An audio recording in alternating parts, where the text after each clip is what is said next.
Well,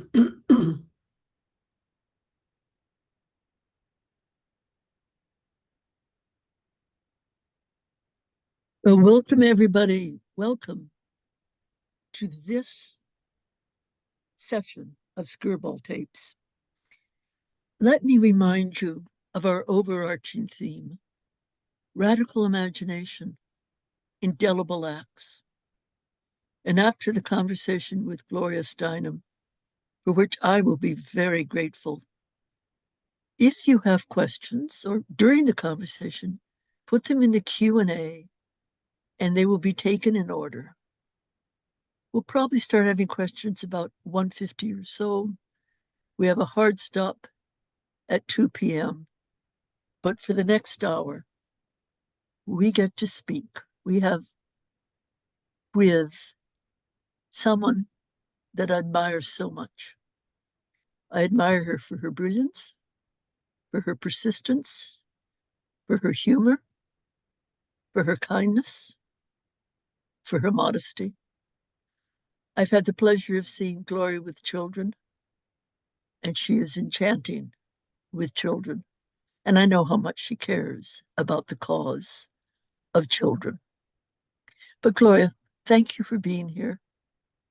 I think we both want to start off by saying, though we've both been feminists for some time, feminism is alive and well, both in the United States and globally. But may I start in this way by taking us to Russia? Last week, the world learned of the death in prison, let me call it murder, of Alexei Navalny, the Russian anti-corruption fighter and opposition leader. And this week, his widow, Yulia Navalnaya, seemed poised to become the public face of the movement. Gloria, you are so astute about movements here and globally. Do you wish to comment on these events or on partners or wives who assume new roles after the death of a male leader? You know, clearly each case has to be judged on its individual circumstances, but in general, to have to wait for a woman to become a leader until her husband dies is something that is very hard on men, I would think. I mean, I don't think that is a great path to leadership, but it was true for Coretta King. It was true in a way for Eleanor Roosevelt. The transfer of authority from a patriarchal figure to his wife is still way too patriarchal. We should be judged as individuals, but it's clearly still with us, as we see now in Russia. I think you're right. I think you're right. But as we look at Russia and globally, how do you assess authoritarian movements now and how to resist them, as clearly Yulia Navalnaya is doing? You have a marvelous quote from Mona Eltahawy. Make your heart too rebellious for patriarchy to plant itself within you. Make your mind too free for fascism to claim your imagination. You have a rebellious heart and an open and free mind. How did you achieve these? Well, I don't know. I mean, I'm learning from you. I'm learning from women around the world. I don't feel like I'm really an exception. I had some different circumstances growing up, which were both lucky and unlucky. I mean, one was that because my family was always traveling, or at least in the wintertime when our summer, my father's summer business was closed, we were traveling in a house trailer to Florida or California or something. So I was reading books rather than going to school, and probably reading in a scattershot way because my father, as part of his antique business, would buy an entire library to get two first editions, and then all the other books would be out there scattershot, you know. So I read in a random way, but I loved it. And also I was in love with writers like Louisa May Alcott. I thought she was my best friend. I mean, I kept imagining uh, if she were alive, what would I show her first, and so on.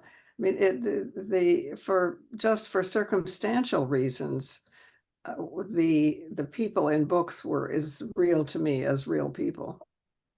And in Louisa May Alcott, in Little Women, were you Meg, Jo, Amy, or Beth, or all of them in your imagination? No, well, definitely I was Joe because she was the writer, but I loved them all. But Gloria, given this nomadic childhood, and you say the experience of your childhood prepared you for life on the road, given this nomadic childhood, who taught you to read? If books became your companion and your salvation, That's a really good question. I don't know exactly. Uh, I I remember scribbling on paper and saying to my mother, "Look, I'm writing," you know, which probably I definitely was not. Um, I I remember reading illustrated books. I don't know how did you learn to read? Because it seemed to me it was by osmosis. then the same, all of a sudden, there were books in the house. We read. All of a sudden, I was reading the newspaper. And I was sitting on the floor reading the newspaper very proudly, Right. commenting on world events in a very pretentious and childish way.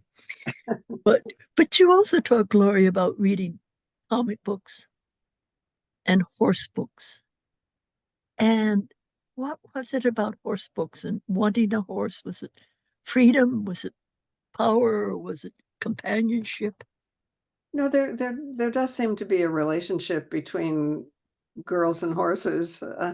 Um, they're powerful and graceful and beautiful and certainly grown up, and yet you can have a individual relationship with a horse. I mean, there was a horse in a field next to our house in Michigan that I was in love with, and uh, there's there have been books written about why, Uh, or at least the fact that, even if we don't know why, girls and women have a particular relationship to horses. so I'm imagining this child with this nomadic childhood reading comic books, horse books, Louisa May Alcott, and finding in books her companions. But you have written beautifully about your mother and beautifully about your father. But you talk about him where the future was always the land of possibilities. And how did that, you have such an imagination of what the future might be. And ever since I've known you, and today you have this imagination of what the future might be. Did he, as well as your reading, show you that the future could be open? Yeah, I think it was a combination of my mother and father because my father's imagination of the future was not exactly communal. It was what life would be like if we could get our house trailer to Florida, or if we could get a particular singer for his uh, summer resort, or it was quite concrete. My mother's imagination was more communal, social, philosophical, because she had been very influenced by theosophy, which was, I mean, it still exists. There are theosophical lodges in urban neighborhoods, but it was a much bigger movement, I think, in the early 1900s. Um, so, I mean, here we had Krishnamurti. Before that, there was Madame Blavatsky, lots of names Yeah. that people might know. but the idea of philosophy, of theosophy in my memory was that we had many incarnations, and that if we learned and behaved well and were kind and so on in this incarnation, we would have ourselves a better life in the next. So it was a good, kind-hearted movement. But you speak of the kindness of both of them, and kindness is one of your core values, which I very much appreciate. But you also talk about your father being funny, a little wild, perhaps, Mm. a little roguish, perhaps, Mm. but funny.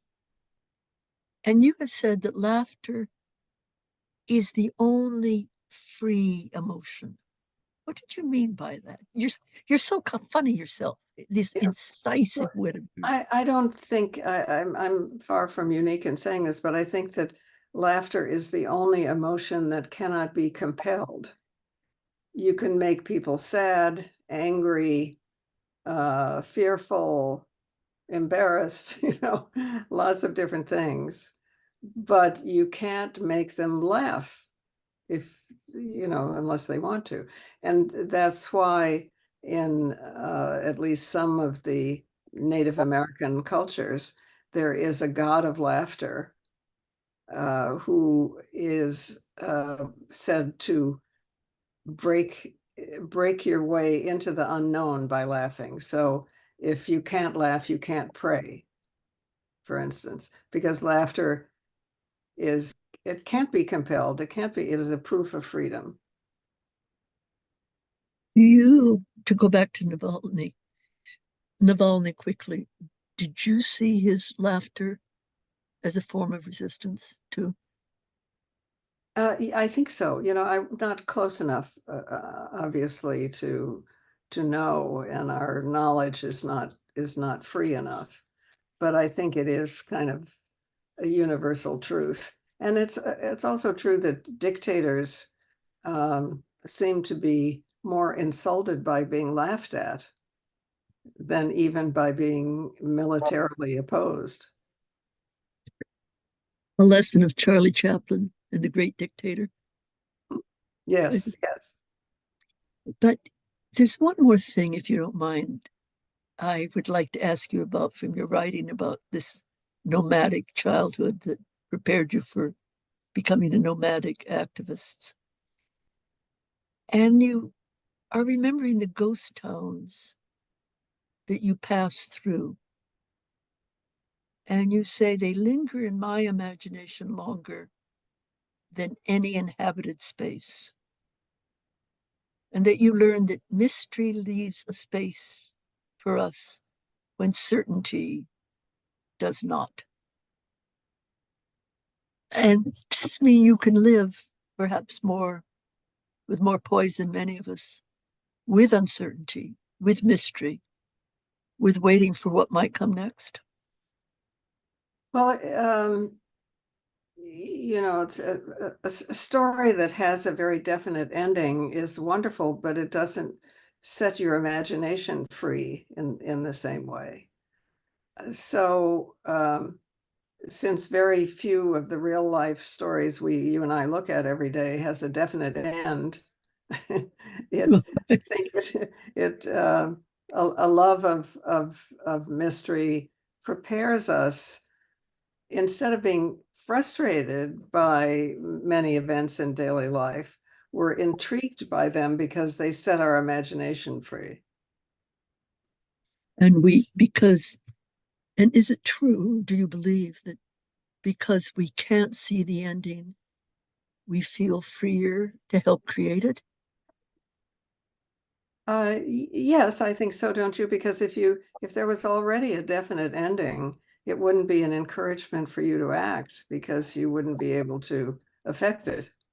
So the very fact that the ending is uncertain allows us to use our own imaginations of what it should and could be, and to work for that. I think that is very comforting thought that with uncertainty, we are in some ways freer to act. But in terms of the creation of your imagination, you went to Smith College and you write with compassion and a little bit of sardonic quality about going back to your 25th reunion. But I think there's a part, no matter the fact you've written about it, there is a part of your life that too many of us don't understand enough. And that was what happened when you went to India in 1956 on a 2-year Fulbright.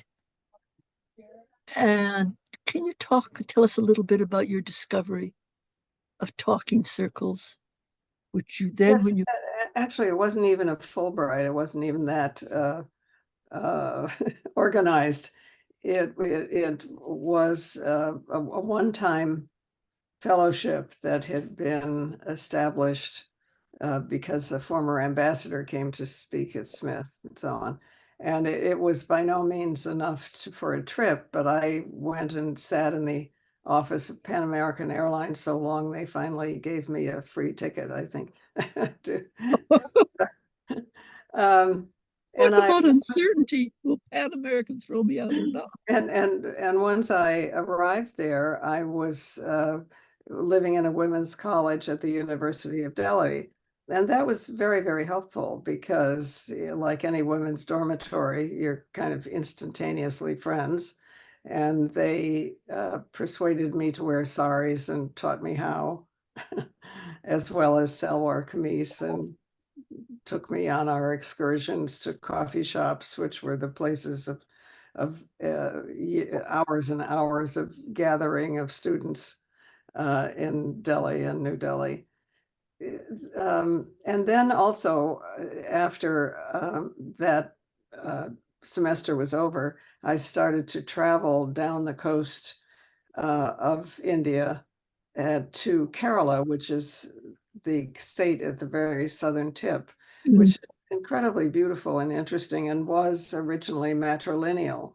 So still is more egalitarian than much of the rest of India and back up the coast. Also, I appreciate the YWCAs that are universal around the world because in Indian cities, I could find a place to stay in Mumbai, for instance, in a YWCA. I mean, it was um, unwise, unplanned, my trip, but for those very reasons, it was open to kind of instantaneous adventure.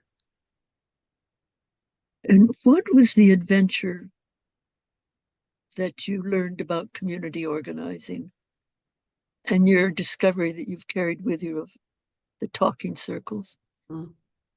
I was staying in one guest house, as they call the regional small places to stay in India, and there was a a group leaving there to walk through villages because there had been caste riots that were tragic, and that really, though the national government had cordoned off the area, they really couldn't do any more than that.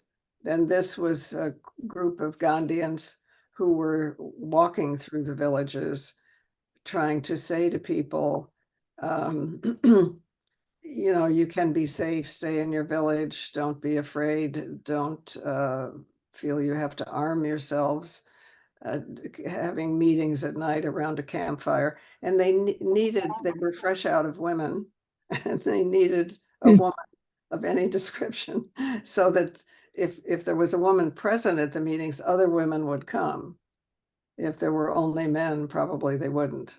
So was lucky to serve that purpose and to be present at these endless meetings around campfires. And what were they like? You saw their equivalent, these talking circles, when you came back to the US. And became so involved in the United States civil rights movement. Did you see organizing from the ground up rather than top down? Is this one thing that the talking circles? Yes, it was certainly true of the talking circles. It was true of the civil rights movement. I mean, uh, if we want to create a movement, it's very important that we start at the bottom. A movement is like a tree, okay? A tree does not grow from the top down. It grows from the bottom up. And if it's imposed from the top down, it doesn't last very long. So it is crucial. And even our presidents, such as they are, understand they have to travel and campaign and not just show up on television or in big meetings. It is we are communal animals, and we learn and relate best when we are in a community that is intimate enough, at least, so we can hear each other. And Gloria, am I pushing you too far to ask if the communal imagination of a movement may matter more than the individual imagination of a leader or a prophetic figure? No, absolutely. No, it's without question, that's true, because the communal imagination has the advantage of all the different talents and viewpoints and states of knowledge of the people in the group. If you're dictating from above, however smart and wonderful that leader may be, it's just one person. So it's obviously limited. And the presidents of this country that have been good presidents have understood that.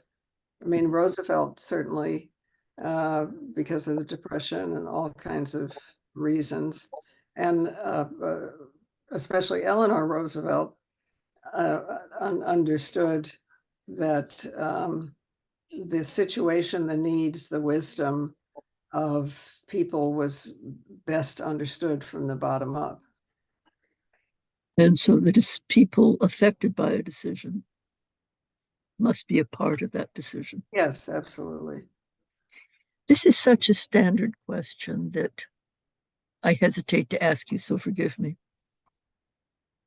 The talking circles, as you describe them and others describe them who've lived with them, are vivid, conversational. They demand listening as well as talking. Do you see any social media equivalent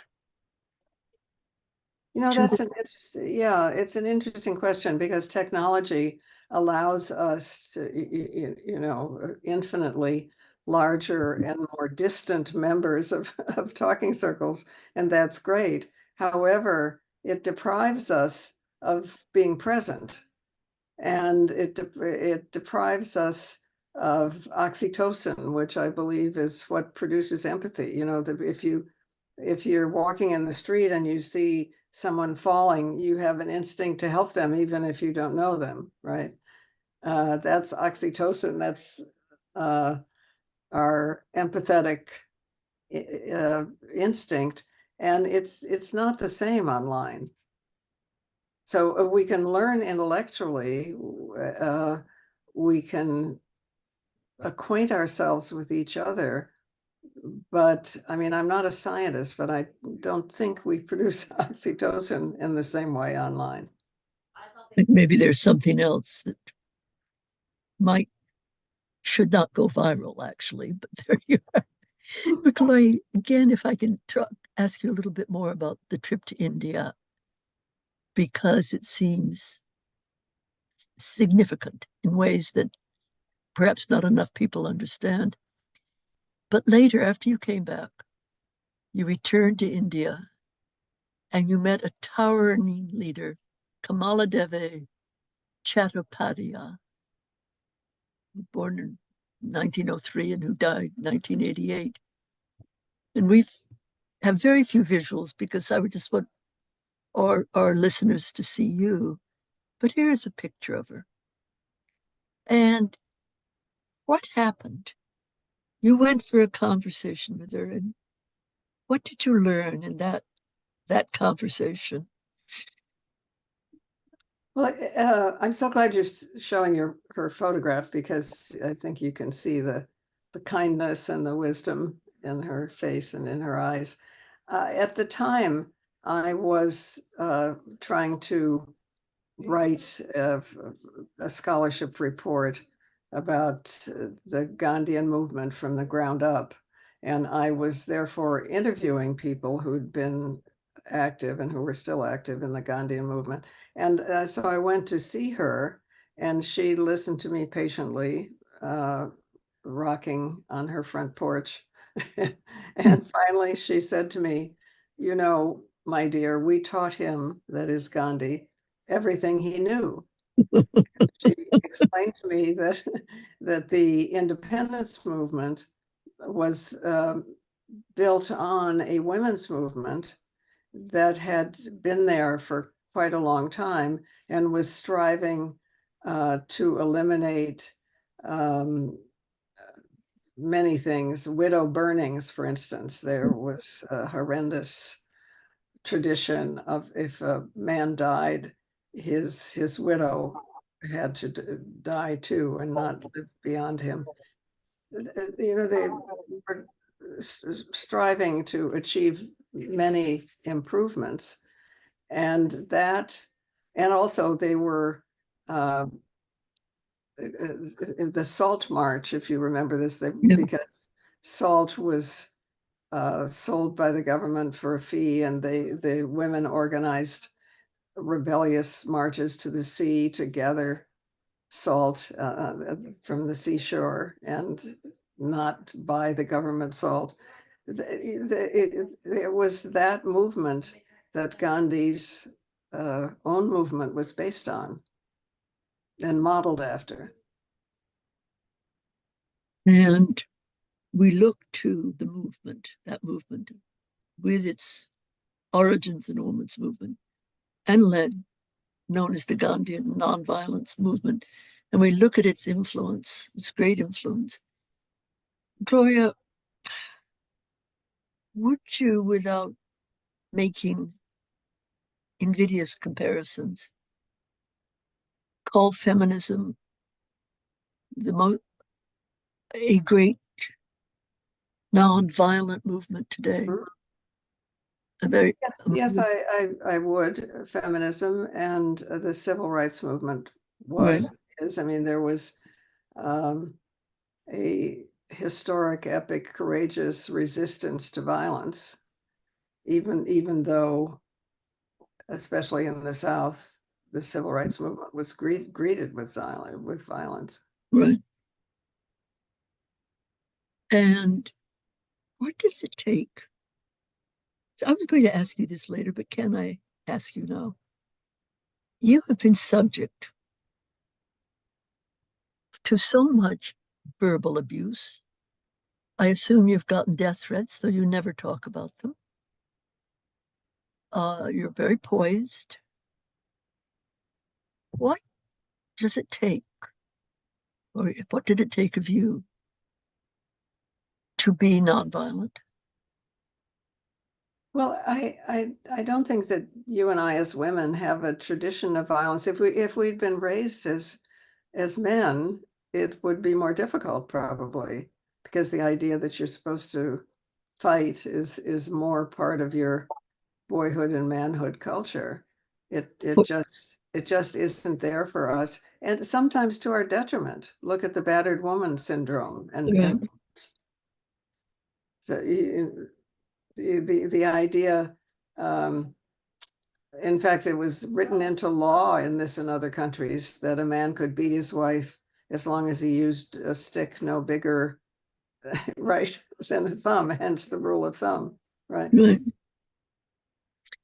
Well, I was a horrible little tomboy, Gloria.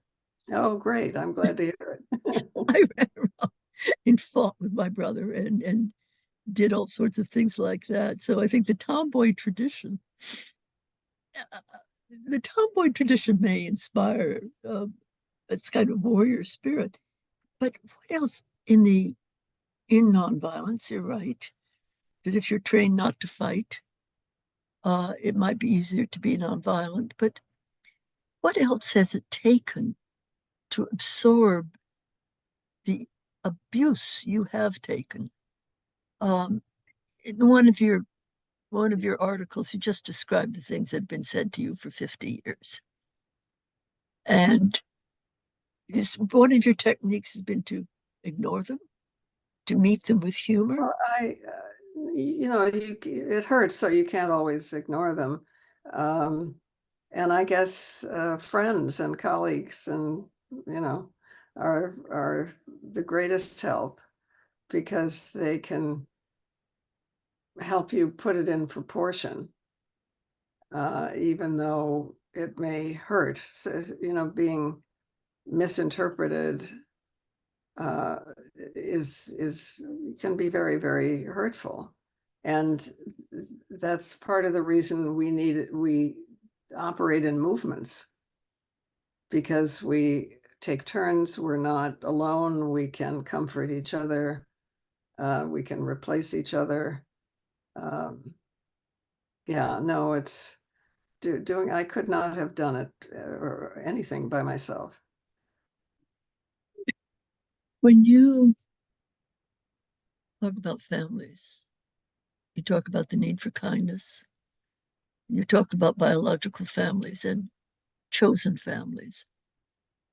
And do movements then become a chosen family that gives you the comfort and protection that a biological family should, but doesn't always? Mhm. Well, also, we need to think about the nature of our biological families, because if they are patriarchal, it means that men are not learning the empathy and patience it takes to care for an infant, for instance, or boys are not learning to care for their room or the household or the rest of the family. We need to have a democracy. As we need a democracy without racism, we also need a democracy without gender. A democracy of, and that would be genuine equality, Yes, yes. where these social constructions were stripped from us. Yeah, each according to need, from each according to I Mhm.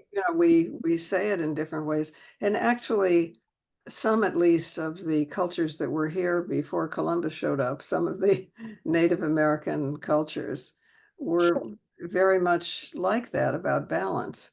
I mean, a man might be who seemed to be the leader, but it was the grandmothers who chose him and could depose him.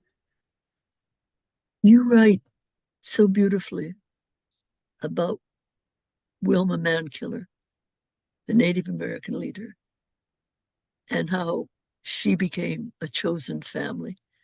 Could you tell us a little bit more about her? Because you clearly, there was love throughout that chosen family. Yes, I met her by the great good luck of being part of the Miss Foundation board for a while, and we always had at least one Native American member of the board, and so she arrived, having been invited by another Cherokee woman in Washington, um, and she was just by her presence, this listening, warm, funny, authoritative uh, person. She was like instant trust somehow. And we became friends. And when she was running to be the elected chief of the Cherokee Nation, which is centered in Oklahoma, but actually there are members of it not only all over this country, but in other places in the world. I and another friend of mine were trying to help her with um, modern communications, because in that kind of campaign with distant people, you need the radio and television and not just traditional campaign trips. Wait a minute, I'll show. I have here a children's book about Wilma, so we can show her photograph. Here, this is Wilma. Thank you. Thank you. But this was what your friendship and your love of that family shows, of course, is not only chosen families, but the way in which you reach out as much as any person I know in the feminist movement. And, but I just want to go back a little bit to how your Imagine took you during the 1960s, because you say you were determined to be a freelance journalist, and there is the legendary article you wrote about being an undercover Playboy bunny in 1963. And I am not Gloria Steinem. I am not the only woman living in New York who does not vividly remember reading that article and saying, going with a gasp, she did that? She was an undercover Playboy bunny? She did that? Oh my heavens. Well, And it wasn't, I mean, I was a freelance writer and a contributing editor to a magazine called Show, which was a big, beautiful magazine of the arts. And so I used to go to their editorial meetings, and someone was saying, oh, we should uh, send somebody. It was a wonderful writer for the New Yorker, I can't think of her name, to be a bunny. And which of course was impractical because she was not the right age and so on. And then there was this little silence, and they said, you do. So it was not my idea, but I said, okay, I will go and write about the hiring procedure and the auditions, because it never occurred to me they would actually hire me. I mean, to work in New York State, especially in some place that serves liquor, you have to have be a certain age and have a requirement. I don't know what, but none of which I had. But it turned out that they were so desperate for employees that they hired me anyway. So I did work there for a while. It was awful. the rest is history. It is an extraordinary article, like so many of your pieces of essays and pieces of writing are. But then you become an activist. You join organizations, you help to create organizations. Well, I didn't, I mean, I was being a journalist, and I still think of myself mainly as a writer. But because I was working for Esquire magazine, and Clay Felker started New York magazine, which was the first one of the city magazines in this country. So I was working there and writing a column. So it was for that, for instance, that I went to cover an early women's liberation meeting in someplace in the village downtown, and wrote about it. And of course, listening to those women speak, obviously, I related to that because our experiences were so similar. And that was the beginning for me. And because I was writing about it, I started to get invitations to speak, and I was terrified. I mean, it was clear to me that I could not do that. Um, but finally, I started to do it with a friend, with Florence Kennedy, a great civil rights lawyer. I thought, okay, if I just pass out or lose all my saliva or something, there'll be somebody else there to speak. So we went out in pairs, Flo Kennedy, Dorothy Pittman Hughes, Margaret Sloan, others. But Gloria, I don't want you ever to underestimate the importance of that pairing of a white woman and a black woman, because it was a form of modeling that had consequence and resonance. And Yes, also, it was. It was in the first instance accidental, but then we immediately realized how important it was because we got audiences that individually we never would have. yeah, no, it was, I have always wanted to say how much I admired what that what that form of speaking was. I can't help, I can't resist because it's the 50th anniversary of Ms. Magazine, where you stayed in journal. We brought together journalism and activism. And if you don't mind, because you've seen it so often, would you object if we just showed that first cover of Ms.? And then I want to ask you about what wild imaginings were Okay. behind it. So could we just see that? Yes, of course. Um, yeah, there she is. Yes, what beautiful Wonder Woman. I still, it, it's an iconic cover now.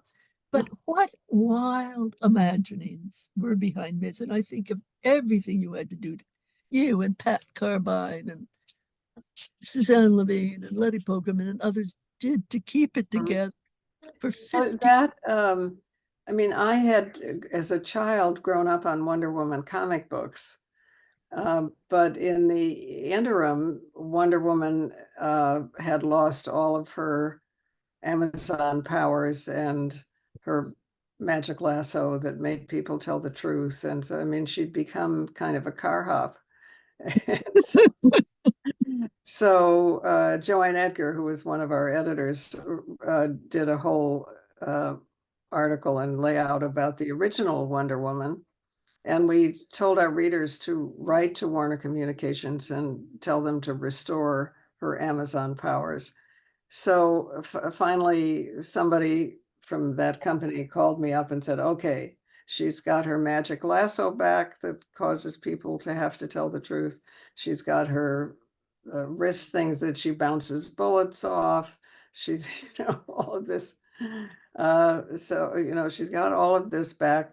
Now will you leave me alone? So, because our readers had all been writing in. So we did manage to get some of her, all of her powers resumed. Well, I think that's true. You resurrected her as later Barbie was perhaps resurrected. But this there was Ms. and there it was. And it has lasted for 50 years at great personal expense to many of you. Um, but what, Gloria, what did you all think you were doing? Well, I'm not suggesting we exactly knew what we were doing. Um, we had all some experience in other magazines, so we had some idea of uh, how difficult it was. We we could there were only certain ads that we could take because otherwise they were showing women in the kitchen or serving men or whatever. So there were only some that we even wanted, much less could get. But what saved us were the women who bought the magazine. I mean, who got a notice in the mail or saw it on a newsstand. It was the readers who made it possible. And the idea was it would be an explicitly feminist lens on women's lives and possibilities. Was that one of the um, Well, I don't uh, think if we thought of it as a feminist lens because it sounds as if you're distorting reality in some way. yeah, But we just uh, we're trying to report on and highlight what women in this country and some other countries from time to time were doing. There were women's magazines with smart, wonderful women working at Glamour and Mademoiselle and the Ladies' Home Journal and so on. But because of their advertising structure, they had to write more about cooking and childcare and things that featured their advertisers. Wasn't their doing, but it was the economic structure. Well, there was nothing like it. And I don't know if you want to describe one or two of the near-death experiences, but it has had its 50th I've anniversary. had a lot of near-death experiences, but partly because we were willing to take lower salaries, or able to take lower salaries, I should say. And partly because we got support from women around the country. And we got, because I had worked at McCall's and other women's magazines, I realized that we were smaller, but getting 10 times the mail that other women's magazines were getting. So clearly we were getting support. And we were publicizing ourselves partly by sending our authors out on like on a book tour. I mean, Jane O'Reilly, lots of other people who were traveling to be on free radio shows or whatever to publicize the magazine. Well, there you are, the nomad with a cause, the nomad with several causes, the life on the road for the sake of something. We began in time present with the question of Alexei and Yulia Navalny. In the next few years, feminism will persist. But where do you see the battlegrounds? I Well, appreciate what you said about uncertainty, and predictions are a form of certainty, but where do you imagine the battlegrounds to be? I think clearly, because we women have the one thing men don't have, which is a womb, right? The efforts to control, to restrict or increase women's birth giving are still with us, and they have been. I mean, when Adolf Hitler was elected, and he was elected actually, the next day, the first thing he did was to padlock all the family planning clinics in Germany and declare abortion a crime against the state, because he wanted more people, at least more of a certain kind of people.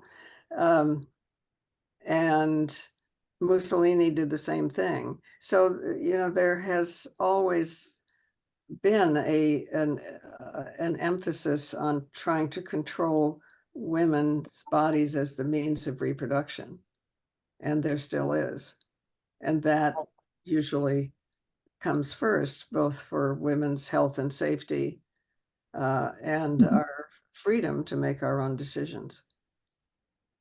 Gloria, do you hope for? I mean, you once called yourself a hopeaholic. Mhm. Though it comes at great personal price for the women involved, do you hope for or imagine unexpected eruptions of demonstration by women, as we saw in Iran before?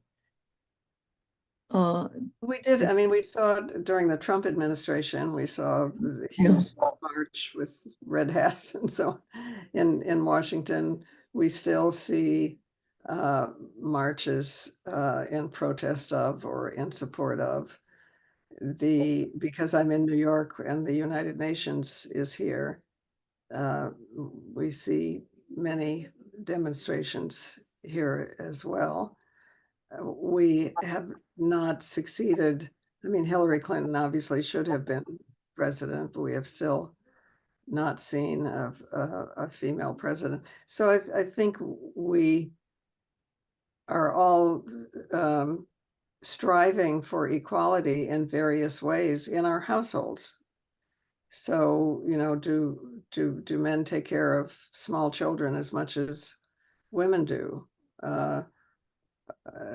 Do girls do sports as much as, just trying to create an equal opportunity wherever it is we are.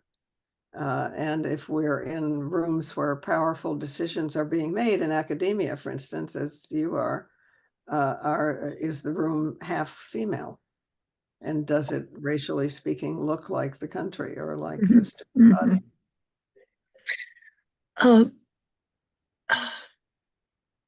the country is, and I don't mean to sound like a right winger, but there is, in part thanks to the social media, a country awash in pornography.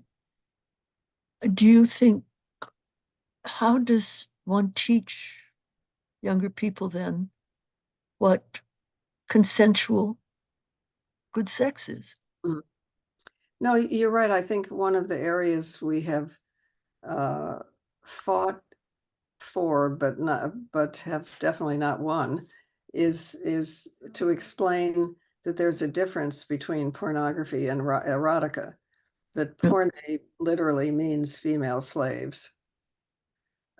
So pornography is writing about female slavery and subjugation. Erotica, eros, means love, free choice, equality. So it isn't about sex versus no sex. It's about the nature of the depiction. Mhm. I would like to do two things before we go to the questions, if you don't mind. When you did write that essay, if Hitler were alive, whose side would he be on? And he would be on the side of closing down choices for women's reproductive health. If Hitler were alive, what side would he be on now? Well, Same thing. I mean, I don't quite have the chutzpah, not a word that Hitler would use, but anyway, to to know.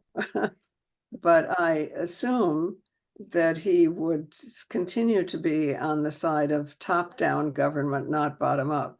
Yeah. That idea of democracy, which actually preceded him in Germany. I mean, there was a huge democratic movement that preceded Hitler in Germany.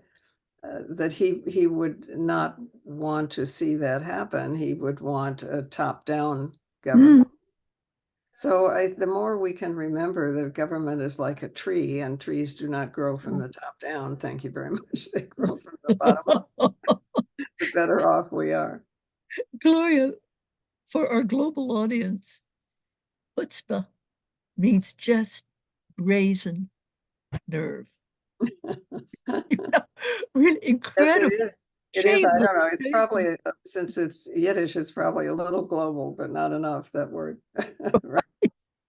The next thing uh, is not only thanking you for your balance of kindness and generosity and realism and piercing wit and hope, but as I told you, wrote to you, we have a custom here at Skirball Tapes of asking our conversations to end before reading the questions, to have the person who we're privileged to have on a Skirball tape read something, read part of a poem, read whatever they wanted to read. Oh, really? Oh, gosh, I don't think I have. Hmm. Well, there was the last part of an Alice Walker poem that you published in Ms. in 2010, and you reprinted recently in 50 Years of Ms. And it's was called Calling All Grandmothers. And if you don't have it in front of you, Yes, no, I do. Here it I is. Yeah, right. want to just, if you would, if you wouldn't mind, Yes, because we reprinted it in 50 Years of Ms., Calling All Grandmothers. right? Yeah, Uh, and if you would just do the last stanza all or right, so. and this is Alice, not me. This is the great Alice Walker. Okay. Yes, you're reading Alice Walker, though. Yeah. Gloria, I have no I doubt call that somewhere in on your I, piles are poems. I call on all the grandmothers of Earth and every person who possesses the great grandmother spirit of respect for life and protection of the young to rise and lead. The life of our species depends on it. And I call on all men of earth to gracefully and gratefully stand aside and let them let us do so. Thank you. Thank Yes. you. And I thank Alice, who's a gift to us all. Yes, I couldn't agree with you more. I, you have given us time for a couple of questions, and I'm going to move, oh good heavens, to chat and see what the first one is. And Jay, our producer, has said we may have time for just one question, but here it is. With all the horrific events going on in the world, why do you think it is that people in positions of power, preachers, musicians, actors, artists, politicians, etc., fail to actually use their voice? Why are they eerily silent in a way that is different from when you were coming of age? And actually, there's a question too I want to get to as well. Mm. Well, I'm not sure that it's that different. I mean, there's a lot of Martin Luther Kings in this country. In fact, um, there are, people struggling in India, around the world.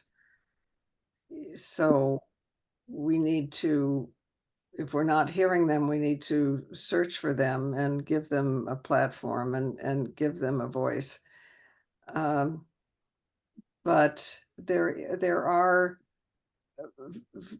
sources of conformism.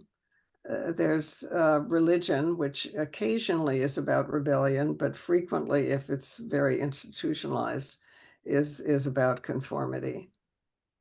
There are governmental and corporate hierarchies that reward conformity more than they reward independence.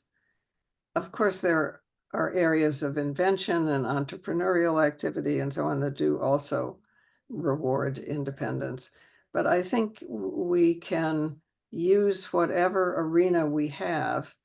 If we are in a family structure, to make sure that the children know they have a voice and that the gender differences are not repeated in the family in the way that they may be in the outside world.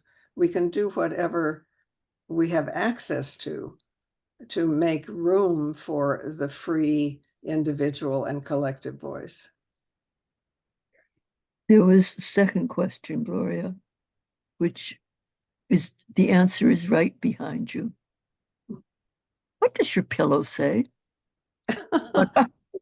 uh, it's it says being on the bestsellers list is the best revenge, I think. And it's somebody gave it to me because what happened was I wrote, I think it was Revolution from Within. I think it was that book. And it got the most awful reviews in uh, the New York Times and maybe the Herald Tribune. I don't know. But anyway, in New York, it got a terrible, terrible review. And then I went on the road with the book to bookstores across the country. And as I traveled across the country, and readers liked the book, the reviews got better and better. And it was on the bestseller list for a long time. So that's the source of this pillow.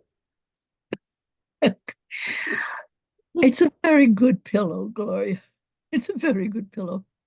Um, Again, I want to thank you, and I'm sure I speak for our audience, and the people who will see this later on the tape. But I want to thank you not only for being with us, but Gloria, thank you for having a heart Mm. too rebellious for patriarchy to plant itself within you. And thank you for making your mind too free for fascism to claim your imagination. And thank you for your radical imagination and the way in which you have made it a part of the tree. Thank you for that radical imagination.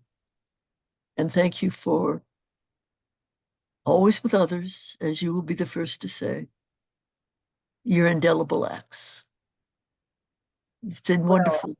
It's as been I wonderful lis- to talk to you. as I listen to you, my dear, I realize I'm going to write this on my bulletin board and put it up there too.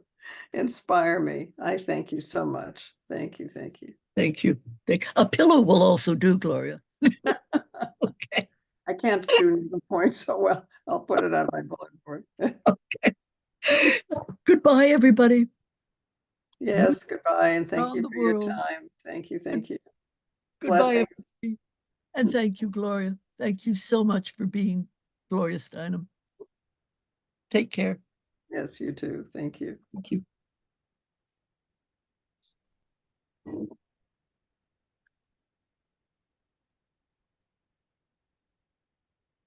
Um, we're being taken. Are we still on?